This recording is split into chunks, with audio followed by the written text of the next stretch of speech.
better balance. That we're going to start to see teams have a very similar style of drafting where we're going to see things like Crunch. We're going to see things like Chimera that may not be the best hero on their own.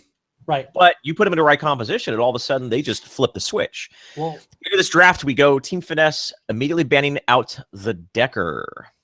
Which, hey, it's Decker, which means Team Spectre should probably most likely possibly ban Phase.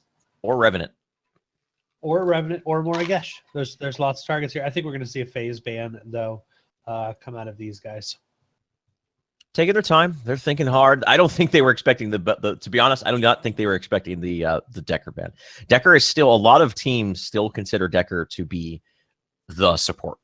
Yeah. Phase isn't going to be the ban out, so they want to deal with that right there. So as support pool very significantly diminished, it's pretty much down to Muriel and Narbash at this point. We've seen teams not afraid to go double support. Muriel plus Narbash, I mean, hey, I'm all about offlane Narbash, guys. I'm all about that life. Let's see if Team Finesse can pull it off. Come on, team. Come on, Suki. Don't let me down. Yes, Suki. Don't let Shane down here. So, I mean, do you think we'll see Muriel, or do you think we possibly see like a Bellica support? Because we haven't seen that position in a while. We'll talk about that once we progress through the draft here. Team Finesse is going to pick up Moragesh right off the bat. Because why wouldn't you put her mid lane or off lane? She's a really strong hero, insane potential to bully. And if it is mid lane, I think we may see proficiency on that hero, I believe, in the mid lane there. And then Suki in the lane on someone else. So it'll be interesting to see how they play this one out. Draft going pretty quickly here. Narbash is picked up by Team Finesse. Want to make sure they get their support of choice quickly on. And then Revenant and Bellica, as you mentioned right there. Yeah, I think Bellica support or Rampage support would make the most sense. Now that Narbash is, if they don't go Muriel. Right. Of course. Muriel's still in the field, but Muriel is a support that you have to be sort of well practiced with and how to play around and play into her strengths.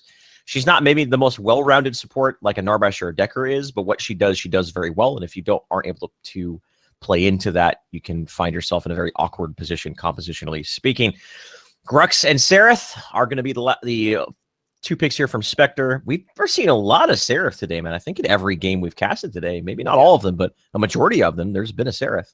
Yeah, a lot of Seraph, and you leave her alone and let her farm, she becomes devastating as you rotate into the mid. Team Finesse is rocking a Twin Blast as their carry. Again, in my opinion, one of the best carries, if not the best carry in the game with Twin Blast. He's got great early game. His mid game is also very strong.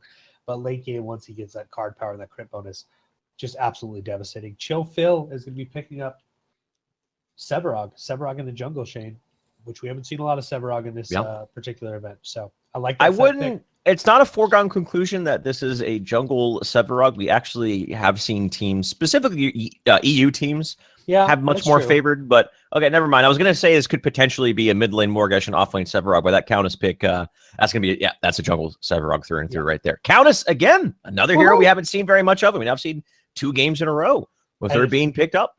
I think it's going to be Suki. I think it's going to be Suki on that hero. The Morgesh and Countess are going to be mid off lane. It just depends on where they want to go. I'm trying to think of which person's playing them and what role they're playing them in. But yeah, I love the Countess picks today. Absolutely love the Countess picks today. So who's that going to leave for Team Spectre? They have. So Bellica is going to be playing support, Gadget in the mid lane, or Gadget support, but I don't think that's a thing. I mean, we just saw Muriel mid lane, so who knows? You're right. Who knows? It's all up in the air at this point. It's all up in the air at this point, man. Looking at the draft, though, I got to give it to Team Finesse. If you look at this draft, they've got that tanky, nasty front line of Chill Phil on Sevarog. You've got a good support with Louis on Narbash. Early game damage with proficiency. I really like the draft of Finesse here. Team Spectre is just, again, it's a well-rounded draft. They pretty much are able to do anything they really want based around the objectives and what they want to do. They don't really have. It's not like a Hydra game that we just saw, where it's very clear cut their main objective with their draftive. It's just, hey, we're going to lane and kind of see what happens. Right. The Countess, though, she is a feast or famine hero, pun intended. Completely feast or famine. If she doesn't have farm, and if she is starved, she's pretty much a creep at that point in time. And even then, I would say creep do more damage than her. I don't know if you see these guys showing off in the mid right here. Look at this. Oh, man, this is showboating. Look at them lined we up. need more of this. Look at them lined up. Pith, you getting this, Pith? Pith, are you Pith, getting this? Look at Lined this. This up. is a shot of I ever my saw God, one. look at this team. All of the showboating. Ladies and gentlemen, Team Finesse. Louis on Narbash. Proficiency on Mortagesh. Suki on Countess. Chill Phil on Severok. And Strafe looking sexy as hell on Twin Blast. Oh, my. Columbia Gamer on Seraph. Itchy Heartache on Gadget. Faded Rend on Grux. That one Malik on Revenant. And Hill picking up the support. Lieutenant Bellica. Support Lieutenant Bellica is not nothing you want to shake a stick at here, Notch. She's still a very strong support hero, brings a lot to her kit. Mostly that Seismic Assault and the Void Drone are just so difficult to deal with in the team fights. Shane, after that showboating, watch these guys just get destroyed this match. Team Spectre has nothing to do. Like, nope, we saw it. It's going down, and they just dominate so hard. So Chill Phil, Shane, we've seen Chill Phil in the jungle before. In my opinion, one of the best junglers in the game right now. He sets up plays like I've never seen. Subjugates. He's just always on point. So I'm excited to watch him play this hero in the jungle. He's up there with Jay Leo. He's up there with Blood Mortius. He's up there with all the recognizable names, and he has been for some time. Back on Legacy, he was a part of Triangle Formation, who were the first really dominating team of Paragon. And he kind of went away for a little while, but now he's with Team Finesse. He's back in full force and is trying to book himself a ticket to North Carolina. And that's going to have to beat I'm sorry, not Team Toxic. Good Lord Almighty is going to have to beat Team Spectre. Team Spectre. I had the wrong draft up. Colombian Gamer is getting punished pretty hard in this lane right now. Strafe and Louis they want this tower. They want this tower. The grenades are going to land. Colombian Gamer at below 50% health right now. I like the aggression coming out of them early, and then wanting to rotate off and deal with the support of Bellica and Revenant. I feel like instantly you go into that lane, and Twin Blast and Narbash just have the better ability to push and kind of shut down that support and carry on Team Spectre. They got to make sure, Team Finesse has to make sure they don't allow Seraph. The past couple of games, we've seen a Seraph go ignored, and all of a sudden she just shows up to fights and just crits nerds to their death. Yeah. Team Finesse, I would be very surprised if they don't try to put a lot of pressure onto this Seraph. Suki on Countess. Countess she's a pick hero. She looks for people out of position on the map or inside of a fight. She tries to flank around. It's all about positional awareness with Countess. As far as heroes, she can isolate and take out very quickly. Seraph, a well-played Seraph, will be able to easily get away from a Countess, and actually at a certain point can pretty much win that 1v1, especially if she's able to use the invulnerability of Heaven's Fury to negate Feast. If you do that, you pretty much just die. The Countess pretty much just dies in that situation. I think the primary targets are going to be Revenant and Gadget. Bellica is going to have to be on point with these seismic assaults if they want to keep Countess from picking off the Revenant here. Grux as well.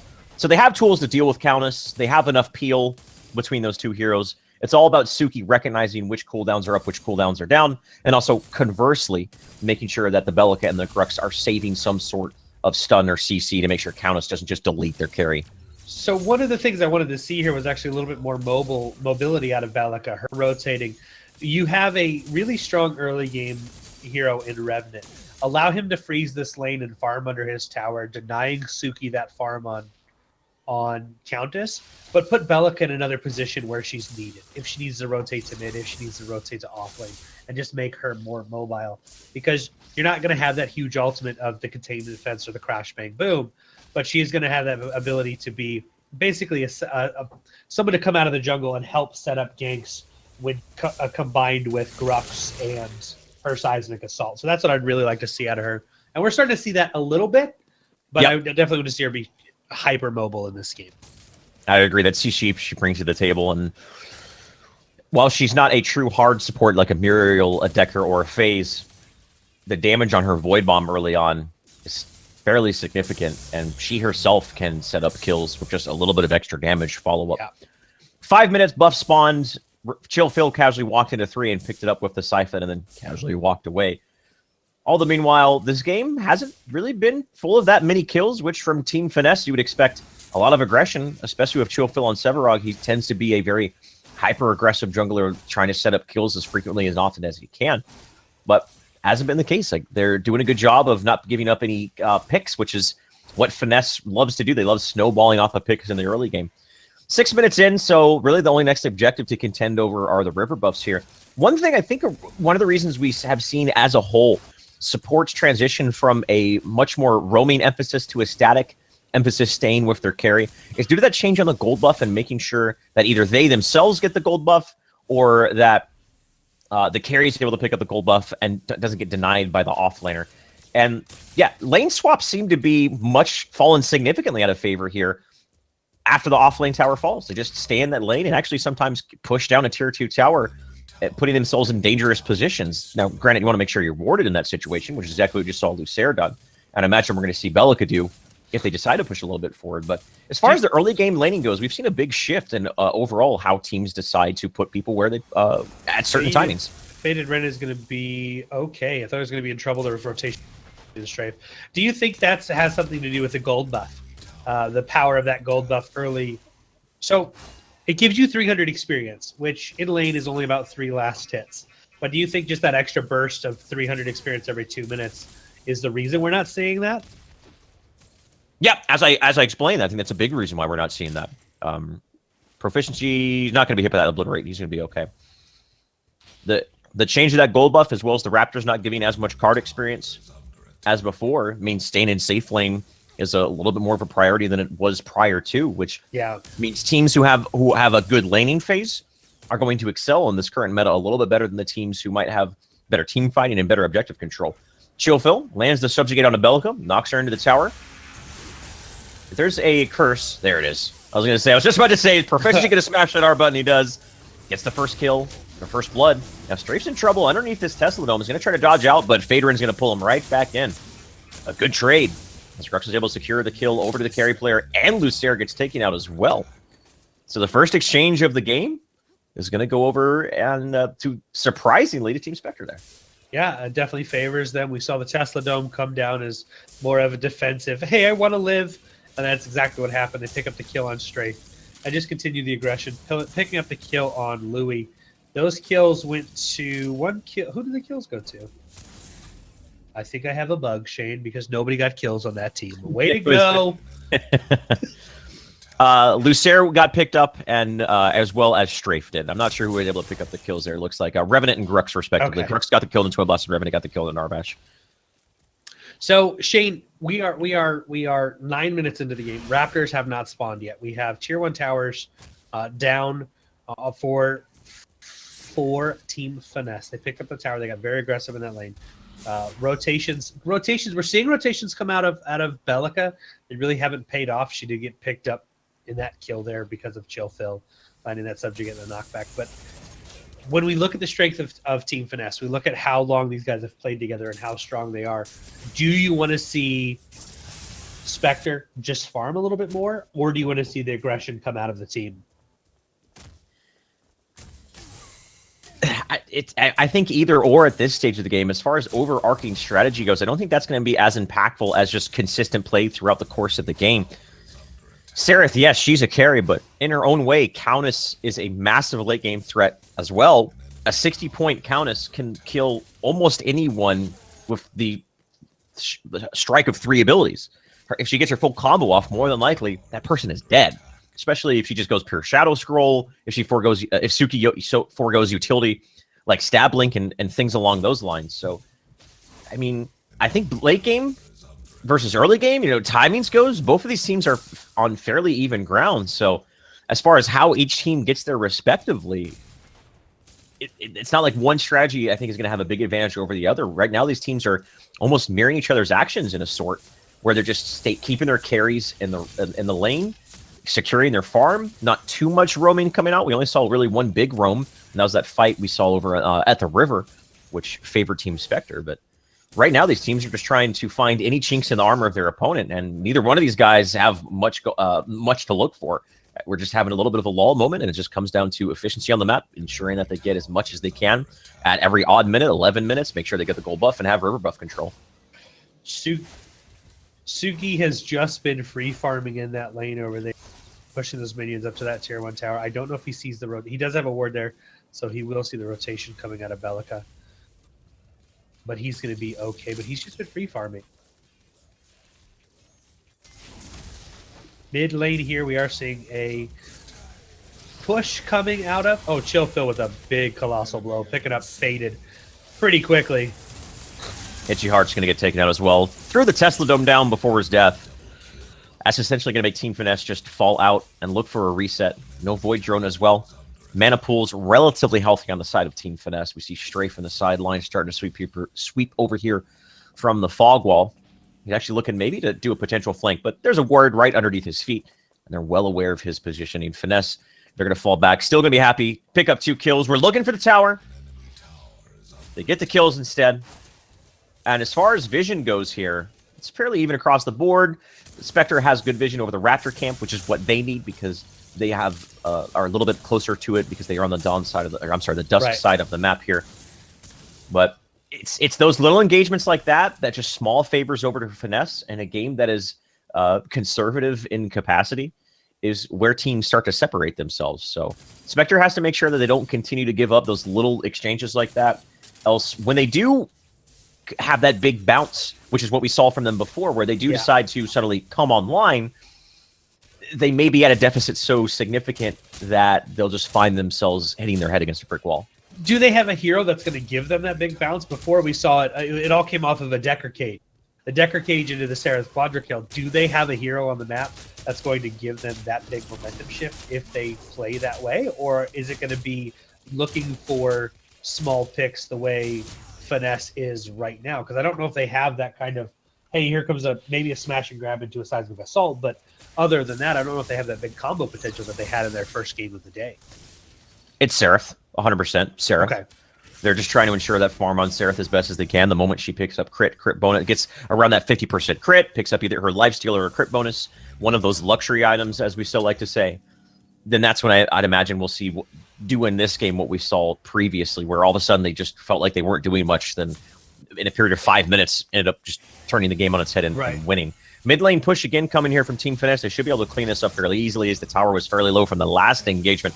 Bellica, I don't think, fully understood how low the tower actually was. She didn't retreat. And she's going to get picked up by Lucier's Crash Bang Boom, isolating her. An easy kill. There was another engagement on the other part of the field. No kills were rendered, but more importantly, they are pushing people back on the heels of that tier 1 tower pickup, and this allows them to go over to the Amber Link, delete what was a full Amber Link, and deprive their opponent of that. A significant amount of cumulative card experience being restricted from their team. Still not going for the Raptors, though. They've had 2 opportunities to go for Raptors here, Notch. One with that fight in mid lane before, and the one that's going down right now. And it seems to me Finesse are putting more priority into objective control through towers than necessarily economical control through the Raptors. Right. Louis is going to get out here. One thing I would actually like to see Team Spectre do is stop letting Countess free farm. They've just allowed her to be in that lane and do it. Picking up Raptors right now. The first Raptor is going to go to that one. Remnant should pick up all 3 of these. Yeah, Remnant does get all 3, and they're just going to, Finesse is just going to let the Raptors fall. But I do want to see Team Spectre kind of punish Suki. He's just been able to free farm. He's over here pushing a lane up to a tier 2 tower. He knows they were all at Raptors. The rotation isn't coming very quick. He's going to back off just so he doesn't die. But he's sitting at 94 last hits, 22 card power. He was more farmed than he still is more farmed than Malik. But the only reason Malik caught up was because he just picked up 3 Raptors. That's how efficiently Suki's been farming right now. And as we transition into the about 20-minute mark where Suki gets, Suki's now sitting at level 9. He's got Dark Tide maxed out. Ultimate's going to be maxed out here soon. his ability to flash farm and his ability to just delete someone off the map is really going to be scary for these guys when a 5-man engagement happens. It seems to me if it's up to Team Finesse, if a 5-man engage doesn't happen, they're going to be perfectly content because since Suki has gone unmitigated, his ability to just push waves in, he's constantly going to be applying pressure to Team Spectre, constantly restricting their map control. They have decent wave clear. Seraph has modest wave clear. Grux does as well. Bellica, it's a support Bellica, so it's only level 6. Doesn't even have the full maxed out Void Bomb yet. And obviously isn't building it into much power, just a little bit of supplement power coming out from her ward. So normally when we see a Bellica, we actually say, okay, that's a significant amount of wave clear, but a support Bellica, that's diminished significantly when you put her in that role. So in terms of pushing these lanes back and forth, Team Finesse absolutely has the favor strictly because of that Countess pickup. That's one of her biggest strengths, is the ability to just push in a wave and immediately rotate to a fight and create space for your team. Over here, Strafe is getting chased down by Colombian Gamer. If Chastise hit, that could be disaster for him. But the rest of his team quickly coming around the corner right there. There was a subjugate chill fill. Trying to put that in a position, assuming that Colombian Gamer was going to continue to pursue Twin Blast. Wasn't the case. Oh. Now they're starting to go push down this tier 2 tower, but I don't know if they're aware that their team is wrapping behind him. Here comes Seraph and Grux over on a Strafe. Seraph turns around, immediately pops a crash, bang, boom, but Strafe knows he's in a bad position. He's underneath the Tesla Dome. The tower goes down, so they are able to pick up the objective, and now they are not in as bad of a position as Chill Phil uses that colossal blow and knocks Seraph up against the wall while Strafe picks her out of the sky. And Suki did exactly what we expect a Countess to do, and that's pick people off. Right before that fight went down to the tier 2 tower, we see Revenants on the field. And Suki, with that pickoff onto Revenant, is now enabling this in her inhibitor push over on the right side. If Revenant was alive right now, this push does not happen. That pickup from Suki was instrumental in allowing them to get this inhibitor pretty much for free after a tier 2 tower. So Team Finesse, they strike hard, they strike quickly, and now they have full control over the left part of the map and a win condition if they find themselves in a ace team fight. Yeah, win condition, it opens up the map for them to pick up Orb Prime. While that fight was happening, I was watching Suki 1v2, the Bellica and the Revenant. Bellica did land a great stun to shut off Feast, but it didn't even matter. Suki with the 1v2 was really impressive to watch. I wish you guys could have seen it. So Orb Prime now opened up. Do they go for a pick? They go for an Orb Prime, or do you think they farm down another lane? Reckoning has been used. Chofil is taking a lot of damage. Smash and grab onto the 2 tanky team members of Team Finesse without any follow-up. They're just going to casually walk away. They're trying to... Team Finesse is in full retreat mode. Team Spectre want to get something going here. No Reckoning as it was used, not much effect. Suki's going to go in. Oh, he just goes in 1v3! He gets to go in the Dark Tide, the Feast over on the Gadget, and then falls back. Almost gets a double going into a team 1v3, but quickly rips back into a position. Colombian Gamer uses this in to try to go across the terrain, but it comes up a little bit short, and now finds himself being subjugated down and taken out. Suki on this Countess, that was a very risky play, but he ended up getting the kill. Grux used the challenge of the Warlord just a moment too late. Suki was able to get out of there. And again, Team Finesse are taking favorable engagements. Mid lane is the next target. Push down the mid lane tier 2 tower, open up this map just a little bit more for them. The tower is already low, so these two are going to have no issues here. They're going to be able to escape safely. I mean, Strafe, I feel like Strafe's looking like, I could be more aggressive. He's going to make the call and back off here.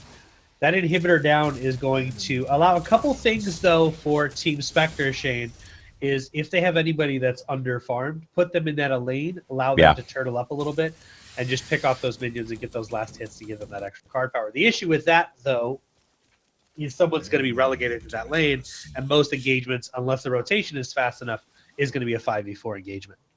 And as you mentioned earlier, that puts a lot of pressure on Team Spectre for Orb Prime specifically. Yeah. That's a long ways to go from the left lane all the way over to the Orb Prime. So that's another just ability for them to create space and manipulate the map in their favor. Raptors just picked up there for Strafe. So the lead continues to build here for Team Finesse. Taking a look at the overall state of the game economically, Revenant is at 27 card experience to the 36 of Twin Blast. You normally expect to see Revenant, even if he's in a situation where the game hasn't been going his way, to be keeping up respectively to a carry, but not this situation right now. Even though he does have that bounty mechanic, these fights have not been going their way. Like, I mean, it's 8-2. That number speaks for itself in terms of how starved Team Spectre has been for any sort of advantage in this game whatsoever. More aggression coming out of the jungle here. Chill Phil just being a nuisance and in their face throughout this game.